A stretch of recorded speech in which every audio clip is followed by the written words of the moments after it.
ఆంధ్రాలో అబద్ధాల ప్రొఫెసర్ నాగేశ్వర్ మహాభారతంలో శల్యుడు అంటాడు.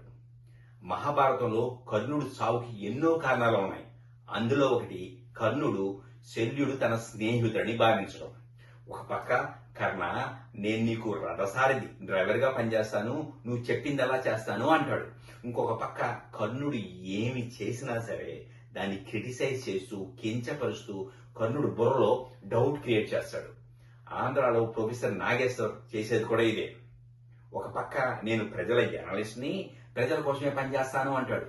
ఇంకొక పక్క కూటమి ప్రభుత్వం ఏమి చేసినా సరే దాన్ని తప్పుపరుస్తూ కించపరుస్తూ ప్రజల బుర్రలో ఒక డౌట్ క్రియేట్ చేస్తాడు. ప్రొఫెసర్ నాగేశ్వర్ ఇదే విషయం అమరావతి మీద, కూటమి కలయిక మీద, 3 రాజధానుల మీద, విభజన మీద కూడా చేశాడు.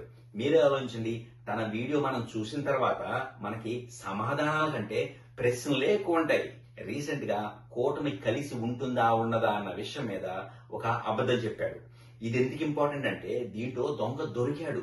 దొంగ తను అబద్ధం చెప్పాను అని ఒప్పుకున్నాడు.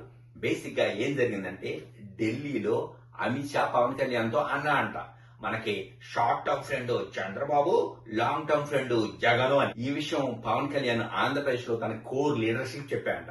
ఆ కోర్ లీడర్ ఎవరో ఇంకొక లీడర్ చెప్పారంట. ఆ ఇంకొక లీడర్ ఎవరో మన ప్రొఫెసర్ నాగేశ్వర్ చెప్పారంట. అప్పుడు మన ప్రొఫెసర్ నాగేశ్వర్, అయ్యో ఈ ఇన్ఫర్మేషన్ ఆంధ్రప్రదేశ్ ప్రజలకు ఎంతో ఇంపార్టెంట్, ఈ ఇన్ఫర్మేషన్ లేకపోతే వాళ్ళ అభివృద్ధి ఆగిపోతుంది అని భావించి టీవీ ముందుకెళ్ళి అందరికీ చెప్పారంట.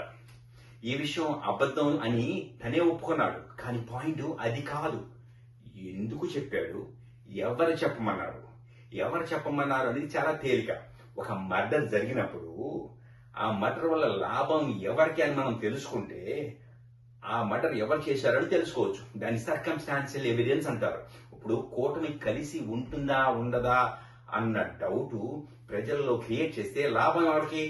అఫ్ కోర్స్ అని జగన్ అన్నకే. అందుకే కదా 3 ఏళ్ల నుంచి సింహం సింగిల్ గా వస్తుంది, వైసీపీ పందులు అవుతున్నాయి అంటాడు. రెండవది ఎందుకు చేశాడని మోర్ ఇంపార్టెంట్. దీన్ని సైకాలజీలో గ్యాస్ లైటింగ్ అంటారు.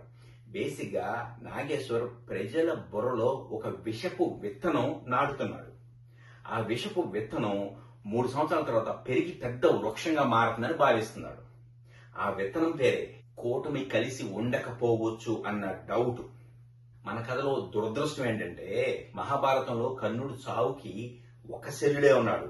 ఆంధ్రప్రదేశ్ ని నాశనం చేయడానికి ఇట్లాంటి శల్యుడు 10 లెక్కల్లో ఉన్నారు. నెక్స్ట్ వీడియో ఏ శల్యుడి మీద చేయాలో మీరే చెప్పండి.